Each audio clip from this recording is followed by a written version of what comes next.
Bien. Aquí hay un lugar. Si alguien se quiere. Ah, va. Si hay alguien ahí que se empiece a calambrar, aquí hay un lugar vacío, entonces estamos bien. Bien, entonces, este es el blog en donde les vamos a estar subiendo toda la información. Ya sé que varios ya se han metido allí, y entonces todo lo que respecta a laboratorio, allí es en donde se les va a estar subiendo sus notas, las notificaciones, algunos artículos que se les van a subir para que lean en forma complementaria a lo que estamos viendo acá. Entonces, de las preguntas que les estaba haciendo ayer, en realidad era para ver en forma exploratoria, a ver cómo están, para ver por dónde empiezo. Entonces voy a empezar por el principio. ¿Sí? Bien, veamos esto entonces. Estamos diciendo que el ciclo celular involucra todas estas fases, en donde la mitosis es una parte del ciclo celular, y la regulación del ciclo celular va a estar dada por un elemento, vamos a llamarle de esa manera, que se llama el factor de control mitótico, que está dado por estas ciclinas. ¿Se recuerdan que dijimos que había un complejo sinasa-ciclina, que tienen que combinarse las sinasas con las ciclinas? Esto quiere decir sinasas dependientes de ciclina, esto CDC. Dependiendo del traductor o lo que vean ustedes allí, van a encontrar KDC, o sea, por el anglicismo y el latín, esto es sinasas dependientes de ciclina, eso es. Pues entonces, para que pueda pasar la célula en su ciclo celular de una fase a la siguiente, tienen que combinarse estas sinasas con estas ciclinas. Y esos son sistemas de control, por un lado, y por otro lado, esto está regulado genéticamente para que células no necesariamente estén en constante división, sino que, como habíamos platicado antier, una vez ocurre la mitosis, se van a quedar en G, que dijimos que se va a llamar G0, cuando estas células ya no se van a dividir. Y habíamos clasificado, llamémosle así, a las células, dependiendo de su ciclo celular, en células que una vez se dividieron y se especializaron, ya no se van a dividir. A eso les habíamos dicho que les vamos a llamar células con núcleo tipo 1, que son las que se van a quedar ya aquí, en este G0. Las células de tipo 2 son aquellas que bajo determinada influencia va a entrar en división celular, y las de tipo 3, las que se están dividiendo constantemente, como es el caso de nuestra piel, nuestros endotelios, toda nuestra tubería, todo el aparato digestivo. Esas son de tipo 3. Pues entonces, dijimos también que tenemos estos elementos de regulación, en donde vamos a tener en principio este complejo retinoblastoma con este elemento que es un regulador de la transcripción. Este es un regulador de la transcripción que, cuando no está fosforilado, se forma este complejo de retinoblastoma con este factor de regulación de la transcripción, y esto entonces detiene esa división celular. Por lo tanto, una vez termina la mitosis, si esto no está fosforilado, allí se queda. Sin embargo, cuando ocurre la fosforilación, estos elementos se separan y esto da lugar a que continúe el ciclo celular. Entonces, tenemos aquí varios sistemas de regulación, habíamos dicho, que son estas uniones que teníamos aquí con estas cinasas, que debe de unirse a una ciclina D. Vean ustedes aquí que tenemos una ciclina D, una E, una A. Esta es esta misma A y una B. Cada una de esas ciclinas tiene que unirse, o sea, en forma, perdiendo ese fósforo, se une y entonces se forma el complejo y ya continúa el ciclo. Entonces, esos son los puntos que se les llama los puntos de control. Aquí necesitamos esta ciclina D con las cinasas dependientes de ciclinas, la 4 o la 6, esto dependiendo el tipo de célula, y que esta regulación tiene unos 10 años de estarse trabajando con eso. Es posible que se encuentren más ciclinas allí para esta regulación. Pues entonces, ¿qué dijimos que pasa aquí en esta etapa G1? Ahí la célula, si era mi célula del hígado, pues está cumpliendo sus funciones hepáticas. Si es la célula de mi páncreas, pues entonces ahí está cumpliendo sus funciones pancreáticas, ¿sí? Pues entonces, si estas células requieren dividirse, ¿qué es lo que tiene que suceder para que esto se divida? Primero que pase aquí a esta fase S. Pues entonces, vamos a tener este primer punto de control que está dado por este sistema, estas cinasas dependientes de ciclina, que van a activar a todo ese sistema de corroborar que la división en el ADN sea la correcta. Si no, van a entrar polimerasas y van a entrar otro sistema de enzimas que ya las verán ustedes en biología molecular, cómo ocurre ese sistema de control para que no ocurran errores en la transcripción de este ADN.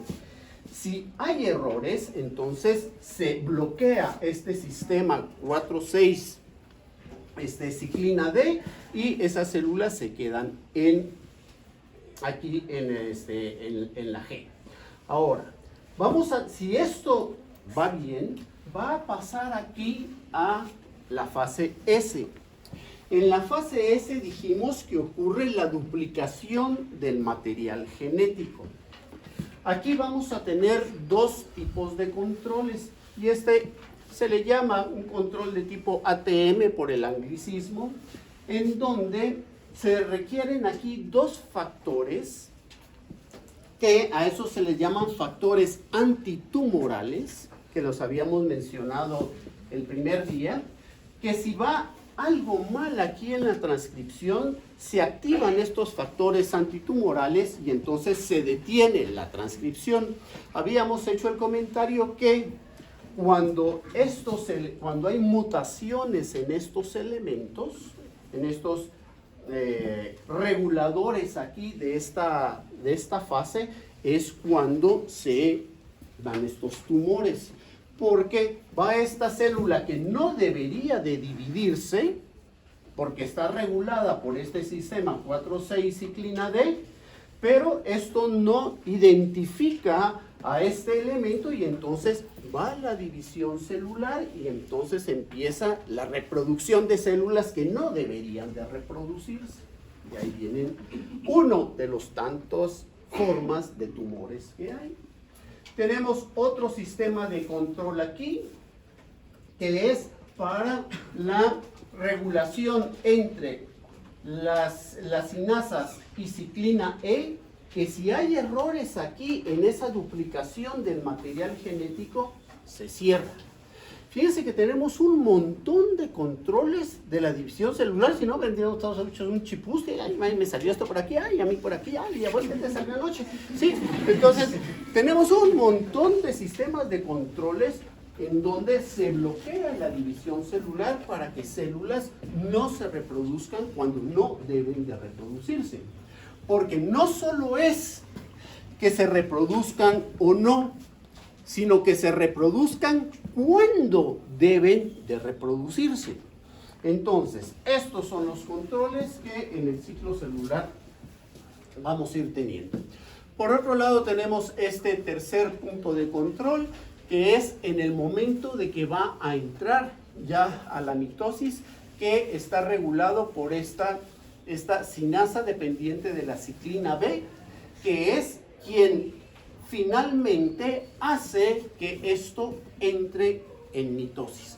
Por esto, a este conjunto de estas dependientes de ciclina B, a eso se le llama el factor de control mitótico, porque es lo que finalmente va a hacer que esta célula entre en mitosis. Bien, entonces, con respecto a la división celular,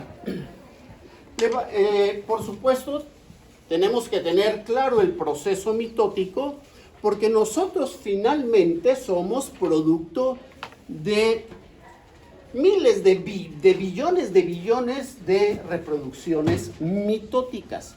Pero además en el proceso ha habido especialización, porque por supuesto cuando se une el espermatozoo con el ovocito, las primeras células resultantes, que van a ser los blastómeros, así les vamos a llamarlos, vamos a ver cómo salen estos más adelantito, pues son células idénticas y se van a dividir mitóticamente y van a dar células idénticas y siguen dividiéndose mitóticamente y van a formar esa mórula, que vamos a ver ahora cómo se forma.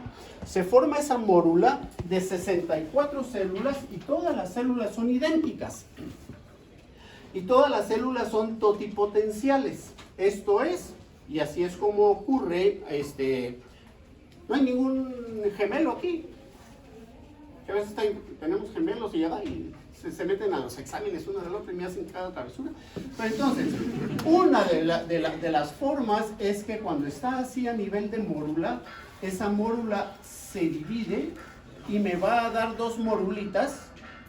Tenía una de 64 células, me va a dar una no necesariamente de 32, puede variar el número, y entonces cada una de esas va a formar un niño, y este es el caso de embarazo gemelar, que son monocigóticos porque vienen del mismo cigoto. Lo único es que se dividió y se separó, y eso vamos a ver más adelantito todos los tipos de embarazos múltiples que podía haber. Pero entonces tenemos aquí esta división mitótica, que el objeto de esta división mitótica es que las células resultantes sean idénticas, ¿verdad? O sea, vamos a tener dos células, y para eso es que se tienen todos estos sistemas de controles, para asegurarse que el ADN que se va a ir para una célula sea exactamente igual al ADN que se fue para otra célula. Aparte es el proceso de especialización, porque ¿en qué momento de todas las células igualitas? Ay, ahora ya me empezó a salir donde me va a salir la boca, y aquí me va a salir el otro lado de la boca, donde pierde su cristiano nombre. Y entonces, ¿cómo? ¿Qué está pasando allí si todas las células tenían que ser idénticas? ¿En qué momento y por qué empiezan a diferenciarse y tenemos distintos tipos de tejidos? Vamos a ver eso más adelantito. Pues entonces, teniendo todos estos controles, me estoy asegurando que tengo esta mitosis con dos células igualitas. En la meiosis, por supuesto, cuando se inicia la meiosis, viene de células que se han estado dividiendo mitóticamente. Porque esa mórula que les decía, ahora de esta mórula tengo que sacar espermatozoos u óvulos, dependiendo el sexo de esta morulita. Pues entonces, ¿cómo hago para que estas células que se estaban dividiendo mitóticamente agarren la onda y ahora tengan que reproducirse meióticamente? Entonces, ¿qué vamos a tener aquí en el proceso de meiosis? Esto está claro, que tenemos dos células igualitas. Ahora, en la meiosis hay dos cosas importantísimas de la meiosis. Uno, que hay intercambio de material genético. Por eso que ninguno de nosotros somos igualitos. Y lo que decíamos la vez pasada, ay, cómo se parece al papá, cómo se parece a la mamá, pues algún parecido tendrá, porque ni modo. Pero somos distintos. Y eso físicamente, ya no digamos orgánicamente. Si alguno de ustedes, aquí seguro hay un montón de alérgicos, ay, es que soy alérgico a los camarones, que lo siento. Pero sus papás no. ¿Y de dónde les salió eso? ¿Sí? Entonces, hay cosas que esta variabilidad genética se da en la meiosis, que eso es lo importante de que seamos lo que somos ahora, todos distintos, y estemos sujetos a el proceso de selección y la evolución. Ahorita que viene el coronavirus, el coronavirus, ¿sí? ¿Cuántos de nosotros seríamos sensibles a ese virus? Pues a lo mejor alguien, un estornudo y ahí se quedó. Pero ¿cuántos pueden morir como efectivamente está sucediendo? ¿Qué es lo que hace que unos sean más resistentes que otros? Esta variabilidad genética. Y si no existiera esta variabilidad genética, pues si viene una cosa de esta, nos pelamos todos, ¿sí? Entonces, menos mal, hay 1, 2, 3, 4, 5 ahí que van a salvar a la humanidad. ¿Sí? Ojalá sean buenos. No como esa que le preguntaron en los concursos esos de belleza. Mire, si solo 2 personas se quedaran en este mundo y tuvieran que reproducirse y tuvieran que tener y seguir con la humanidad, ¿a quién escogería? A la Madre Teresa y al Papa, pone esa señora. Órale, ya estuvo que llenamos el mundo otra vez. Bueno, pues entonces, ahora tenemos esto. En la meiosis, otra cosa importantísima que tiene que suceder aquí es la reducción cromosomal. Esta reducción cromosomal, por supuesto, tiene que darse porque se va a juntar una célula con otra célula que en el momento que se junten, cada una tiene que llevar la mitad de su material genético, para que cuando se junte con la otra, ya entre las dos forman ya este ente diploide. Pero no es esa la reducción cromosomal. Ahorita vamos a ver en qué consiste esta reducción cromosomal. Veamos este esquema que tenemos aquí. La mitosis está muy fácil, no me voy a entretener con eso. Si tienen alguna duda, pues se le dan una repasadita con eso. O sea, tenemos nuestra profase en donde allí, en principio, a ver, ¿ya todos se apuntaron aquí ustedes? No. También que íbamos. Bueno, ahí se vienen a apuntar, pues. Esta es la de... Es que a veces le digo, ¿ya se apuntaron? No, hoy no. No, pues la primera vez. Todos se han apuntado la primera vez. La primera vez y ya todos se apuntaron.